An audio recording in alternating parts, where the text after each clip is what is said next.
In 2005, these three people believed for 5 days they were astronauts, 200 kilometres above the Earth's surface on a Russian space shuttle. We've just seen the Earth, I can't even believe I'm saying that sentence. They were actually in a state-of-the-art Hollywood simulator in an aircraft hangar in England. Solid rocket boosters have ignited. Come on, We have liftoff. We're doing 28,000 kilometers per hour right now. It's like we haven't even left the ground. Filmed at a cost of £4.5 million, it was the most elaborate television hoax of all time. An illusion David Copperfield would be proud of. A hoax that required completely transforming an ex-US Air Force base into a fictitious Russian space camp. Nastrovoya. State-of-the-art engineering, simulator and sound design straight from the world of Hollywood. On the launch, we have a hydraulic ram which lifts up. An army of actors trained to improvise for every eventuality. You could tell this group anything about space and they would believe you. And they did. Gravity is like just about anything else. You can actually control it. This is the story of the most elaborate and expensive practical joke you've probably never heard of. Is it pipes or is it people laughing? Are we actually in space? This is the story of the Space Cadets. You are about to become the first British space tourist. The year was 2005, and high-concept reality TV was big business around the world.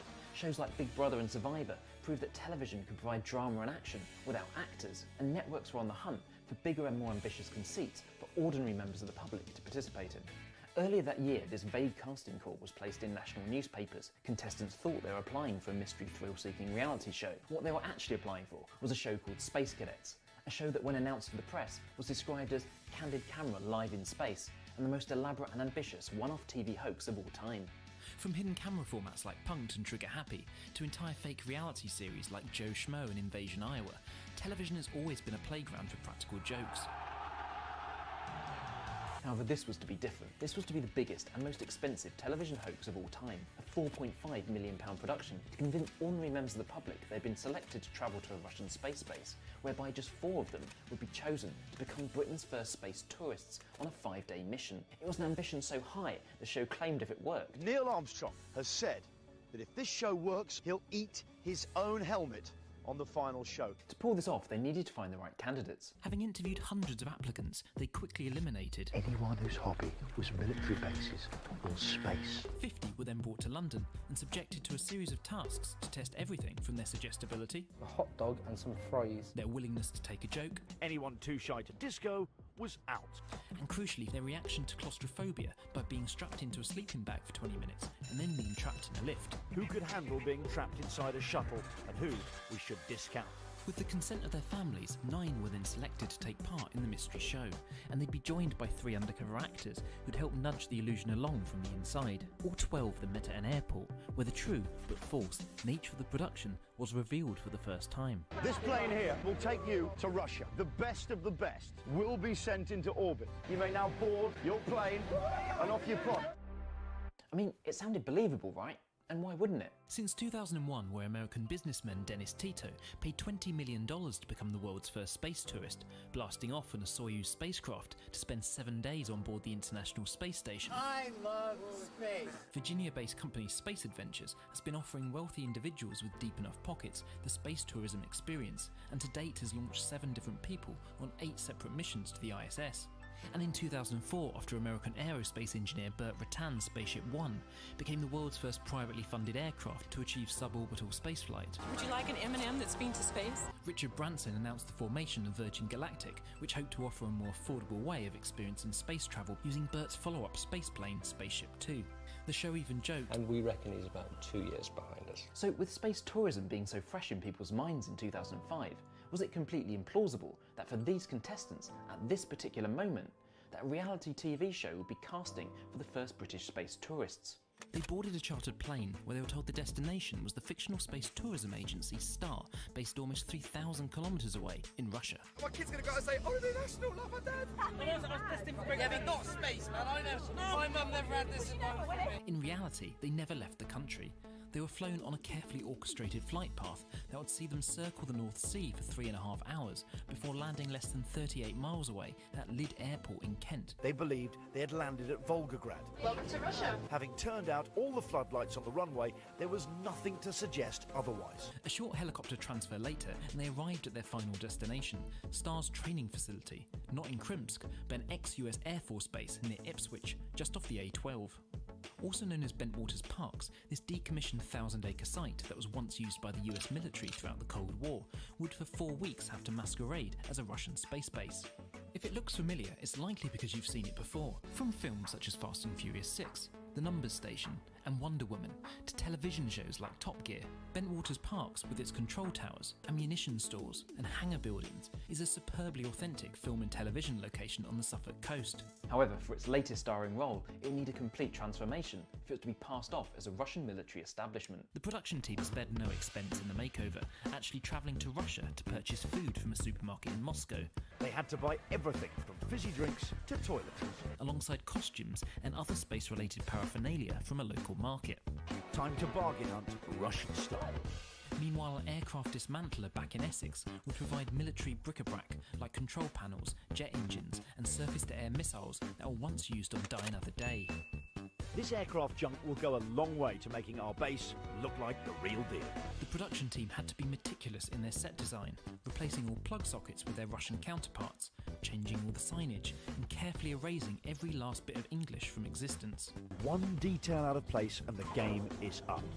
And when they were finished, they had built their own piece of Russia right here in England. It cost millions to build, but are the Space Cadets going to buy it? From the moment the cadets' helicopter landed, welcome to Russian military space base, Krimsk. A highly choreographed series of events played out. You are not on the list. To bring the illusion to life. Oh my God, there's a sign. Look at the sign. From encountering Russian tanks. Tank! A real life tank! To patrolling armed guards, complete with barking dogs. That's not an Alsatian. To passing through authentic-looking checkpoints. Have a look at that! Electrical fencing! The illusion appeared to be holding as they pulled up to the barracks. That is a real missile. And were introduced for the first time to Mission Commander James Campbell, a convincing actor called Richard with a truly excellent moustache. I must congratulate you on being chosen to embark on this historic adventure. However, the real work starts now. Someone is going to go to space. Sarah Jane described the whole adventure to space as Chessington's World of Adventure times 10,000. Over the next 3 weeks in the grand tradition of reality shows, they all slept in a shared dormitory as they undertook what they believed to be Star's astronaut training programme, where they were told just 4 of them would be selected to go into space at the end of it all. In the words of Star's mission motto, Eto ni raketströming. Over the following days, they took part in twice-daily PT sessions led by genuine ex-KGB hardman, Val. Hardest man I have ever met. Attended space lectures and training that was 80% genuine. Flight director is usually simply referred to as flight. Capcom. It used to be called the capsule communicator, hence Capcom. And 20% nonsense. Gravity is like just about anything else. Once you understand it, you can actually control it. Some by bona fide experts such as Chris Welsh. This guy here is Mendeleev. He was a Russian scientist. He was the guy who came up with a periodic table. And some by actors with a Russian accent. This was Minsky's space nappy. New star systems were invented. Our galaxy is one of a group called the Hazelnut Cluster. The Hazelnut what? The Hazelnut Cluster. New code names made up. Flight Dynamics Officer is Fido, Lido, Knackers, Mummy. And history rewritten. An entire city is named after this. As a mark of respect, we've Stuffer. As the days ticked by, the team pushed the boundaries a little bit further every time. What is going on? My air pipe is blocked. Excellent. And apart from a few moments where they got close to the truth, I look at Russia, it's cold. It seems to me like England. The subterfuge appeared to be working. Can you imagine being in space floating around with a wicked spacesuit on, man? Them things cost bucks, I'm telling you. Even at times fooling the actors themselves. I actually asked him a question that was a bit tricky. At that point, I thought I was a trainee astronaut. So how was this possible? Why didn't they suspect something was amiss? Well, the answer might lie in a 70-year-old experiment. Group dynamics are one of the most powerful forces in human psychology. In 1951, psychologist Solomon Asch conducted a series of social conformity experiments, exploring how individuals' opinions are influenced by the group around them. Participants thought they were taking part in a visual perception test to match the line on the left and determine which of the 3 lines on the right is equal to it in length. In reality, everyone else in the room was an actor, under instructions on certain questions to unanimously choose the incorrect answer. 2. 75% of those taking part gave at least one incorrect response. 2. Not necessarily because they believed it was right, but because they were potentially thrown off or yielded to the pressure of the group. Inspired by these findings, television shows often conducted their own variations on Asch's classic experiment. From this candid camera stunt in 1962, where unwitting participants entered a lift, only to be surrounded by undercover actors who all insisted on facing the rear. To this casting call for a Darren Brown experiment, where actors were told to stand up and sit down upon hearing a bell, to which genuine participants would quickly end up conforming to. Even though nobody told them to do this. In many ways, Space Cadets, with its immersive alternative reality, an army of actors in authority roles, Imagine it's you in there. Why wouldn't you believe it? was the ultimate conformity experiment. And it appeared to be working. After 3 whole weeks of needless exercise, You never told me it was going to be this tough. 65 hours of somewhat true lectures, If they find out that there's an asteroid heading towards Earth, might we be called upon to try and deal with it? No. and a final exam, I'm just annoyed I ain't got 100%. all the cadets passed out You are all now potential space tourists. in a ceremony that would culminate with them proudly saluting a Russian poem Entitled Courage and Endeavour. that was actually a recipe for Toad in the Hole. Вам нужны следующие компоненты. 500 грамм хороших свиных сосисок. And finally, that evening, the cadets that were about to boldly go nowhere were chosen. First person allocated a place is Charlie. The second person, Paul. Kerry. And the last is Billy. The first stage of the illusion was complete. The second would be much harder. After all, how do you convince someone they're blasting off into space without ever leaving the ground? Well, you talk to the experts, Hollywood experts. This is Brick Price. His California-based WonderWorks are the leading special effects company when it comes to replica spacecraft. If you want to create the illusion of space, they are the people to build it. Their replica space shuttle cockpit had previously been used in blockbuster films such as Deep Impact and Space Cowboys. Using that as a starting point, they got to work converting it into a fully fledged space simulator. A giant screen 7 meters tall and 20 meters wide would provide a vivid IMAX-style image of planet Earth out of the front-facing windows. It's Space Gym, but not as you know it. Huge pneumatic airbags would be programmed to keep the simulator moving 24 hours a day. About a half an hour, I find that I need to get my land legs back. And during liftoff, a giant hydraulic ram would lift the entire front section of the shuttle. It gives you that sense of acceleration because you're pushed into the seat. When you couple that with movement, it is terrifying. And then they needed noise, lots of it, so they recruited top Hollywood sound designer Dean Andre, concealing 40 speakers throughout the walls and ceilings of the set. This is the equivalent of taking a nightclub sound system and putting it in your bathroom at home. To create the sound of the launch, he combined recordings from an actual shuttle launch, an F-14 fighter engine. Combination of 15 to 20 different aircraft in there, plus explosions. We're taking off, the rockets kick in, and boom. I'm actually feeling like you're taking off. This is impressive. But there was still one gigantic black hole-sized omission from the whole experience: weightlessness. They were told they'd be going into a low Earth orbit with an altitude of 200 kilometers. Now, the weightlessness astronauts experience in such an orbit isn't due to the absence of gravity. In fact, at 200 kilometers, they'd be subject to largely the same amount of gravity as on Earth, but by constantly free-falling due to the effect of gravity alone. But the cadets didn't know any of this, so they just made it up. We can tell them what we want. They were told it wouldn't be a vertical takeoff. This craft cannot take you into deep space. It takes off and lands from a runway. And that, crucially, is that it's unlikely you'll experience weightlessness. Because 3 AGGs, or artificial gravity generators, would kick in upon entering orbit. Gravity is like just about anything else. Once you understand it, you can actually control it. So it can be overcome and it can be recreated. So that's how they counteract weightlessness with the anti-gravity generators, 3 of them. And they bought it. You could have said the anti-gravity generators were run by miniaturized hamsters. Bring it on. Whatever you've got, we'll believe. Tonight on Space Cadets, we attempt to launch Paul, Billy, Kerry and actor Charlie into space. After 5 shows covering the cadets' training, it was finally time for the event that everyone had been waiting for. It's a nice night for a shuttle launch, I think you'll agree. Launch night. Behind the scenes, a year's worth of preparation had taken things to this point. The cadets had been living a lie for more than 3 weeks, and no one really knew if it would work or not, so the illusion for the chosen 3 had to step up a gear. Having given a fake press conference to apparent journalists, like any history-making space tourist might expect. What do you plan to say? One small step for reality TV, one giant leap for a Bristol boy. That was going to be mine. They were then given a backstage tour of the shuttle hangar they'd be blasting off from the next day. Oh my god! More smoke and mirrors, in this case literally to disguise the fact there wasn't actually a real spacecraft for them to see, making do with a hastily assembled nose cone and some movie magic special effects. Oh, this is movie stuff. It looks beautiful, doesn't it? Before a final short visit in a slightly Truman Show-esque sequence to Mission Control.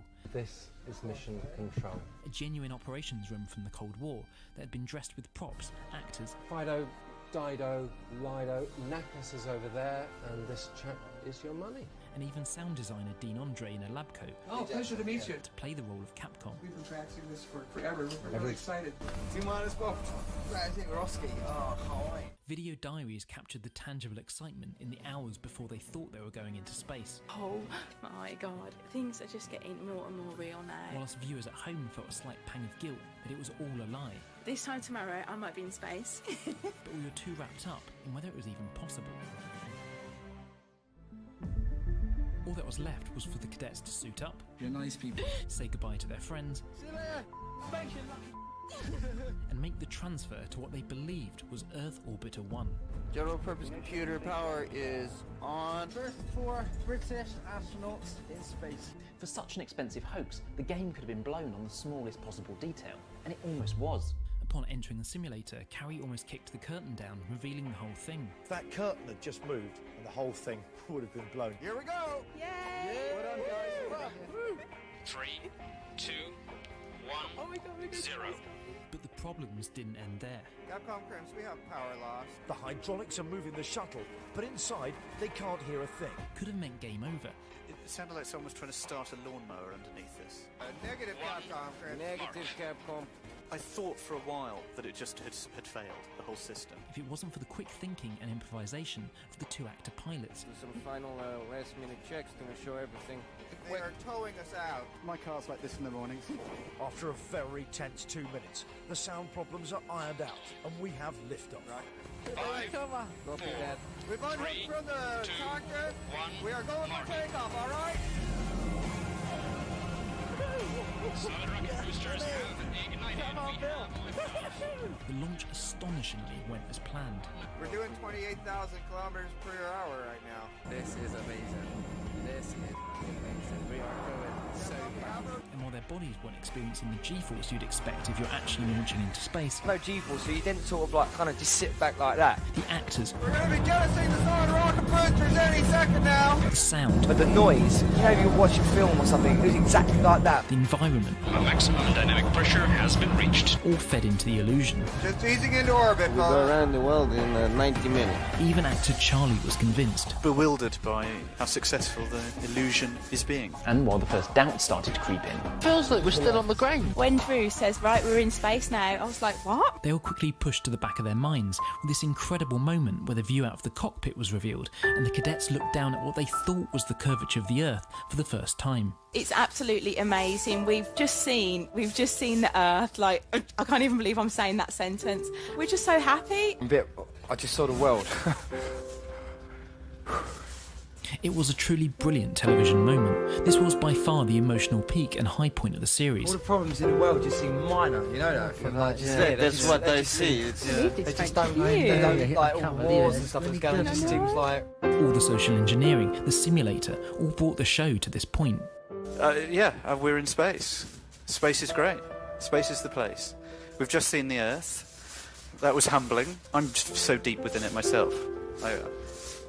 I know where I am, and yet I don't. And I'm just thrilled, and I'm happy, and I'm so proud that I'm lucky that I'm here.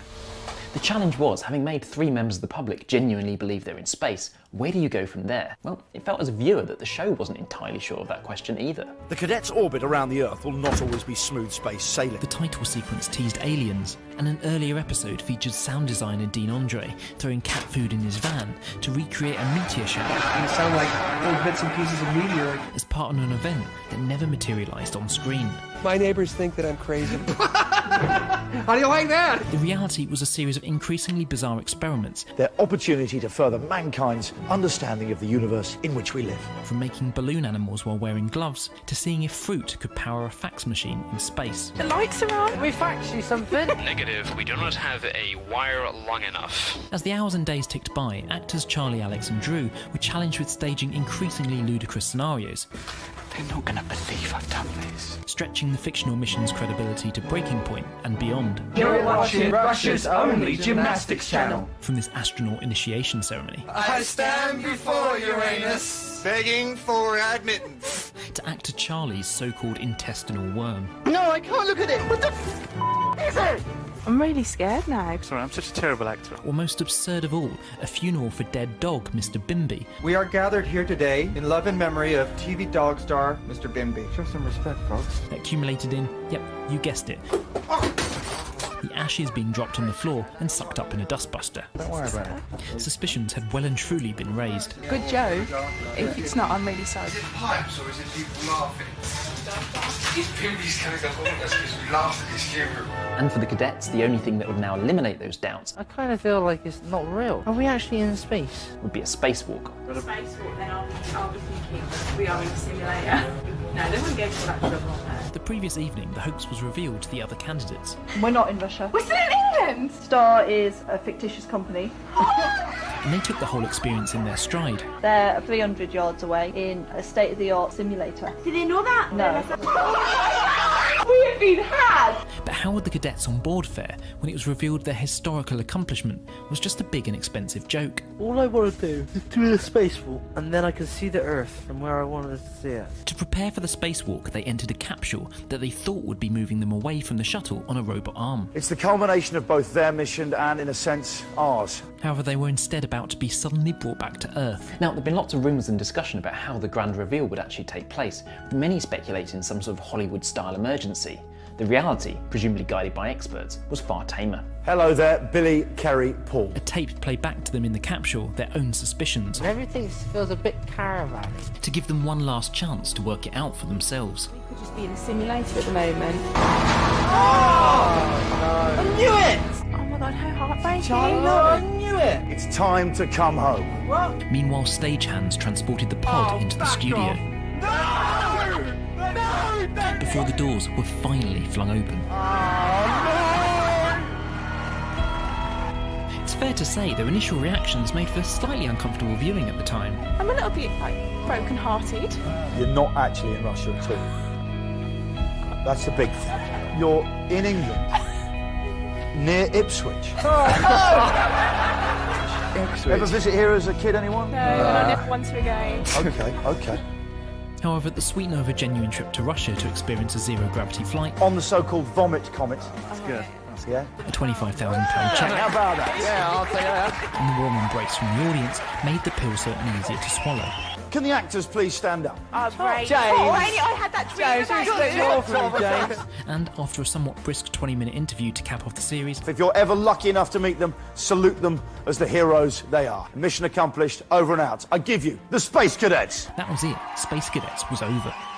The following week, actor Charlie Skelton published this article in The Guardian as a coda to the oddest 3.5 weeks of his life. In it, he describes how his default brain position aboard the shuttle was 200 kilometres up, because too many things were telling me that to think otherwise. The simulator was too damned convincing. He goes on to recall how the day after the big reveal, he met fellow cosmonaut Billy in the hotel lobby, who asked him, "It was real, wasn't it? What we were thinking and feeling?" And I assure him it was. After all, for Paul, Carrie and Billy, they all experienced something that only a small group of actual astronauts have ever truly felt. You've actually gone through things that we'll never experience here. You've known what it's like to believe you're looking at the Earth. I'll never have that. And anyone who ever normally goes into a simulator knowing they're going to a simulator never has that. So you've actually looked at the Earth and felt those things. While we'll never know if Neil Armstrong ate his own helmet or not, commercially, Space Cadets wasn't a success. Then Director of Programmes Kevin Ligo the following year admitted that the hoax reality format was a mistake, primarily because it was so expensive to make. For me, one of the joys of television is one of the few mediums where budget, ambition, scale, spectacle can all come together, not necessarily to change the world, but to launch someone into fictional space on a simulator for no other reason but the entertainment challenge of doing so. And in a world today with ever more choice of what to watch, risks like this one, £4.5 million bets to create Russian space bases near Ipswich, will likely never be taken again. And that's kind of sad. Television for me is at its most exciting when it's bold, when it's unpredictable, when it's pushing the boundaries of the most ludicrous ideas possible. For me, much of the fun of Space Cadets was the fact it was even happening at all. The challenge like a Mission Impossible style plot to see if they could pull it off. And they did. So on that note, the cadets, as Johnny Vaughan once said, I salute you. Thanks for watching. See you next time. This is the point in the video where I shamelessly ask you to like and subscribe if you're in the market for more hashtag niche content, deep dive videos where pop culture, such as films, games and television, overlap with science, technology, maths and history. I'll be releasing videos on a highly irregular basis, so if you've enjoyed this one, why not hit the notification bell and subscribe for the next, whenever that might be. Guys, I hope you enjoyed that. Something a little bit different, something to consider. Appreciate you being here. Thank you so very much. Positive Me, good to see you. Raj, good to see you. Thanks for being here, friends. Raj, I obviously moved you over to moderator on this channel as well, so you have control on this channel as well, just in case, not just in case. When we hit that point, when we start to get trolls everywhere, you're going to be watching my back. This is how I'm going to leave off the show. As our delegates fly in today for the first day of Davos 2022, we're excited to talk about climate change. I see 1 tail wing here, 2, 3, 4, 5, 6, 7, 8, 9, 10, and a nose, making it 11 planes on the ground. Yes, climate change is indeed something we need to be aware of with 11 planes on the sky, or 11 planes on the ground. Thanks for being here, friends. Appreciate you so very much as always. Lots of light and love as always. We will catch you very soon. I'm going to be actually doing a little plane study myself very soon. Yeah, I'll explain more later on. Be well, guys. Have a great day. Enjoy your day. Be well. Peace.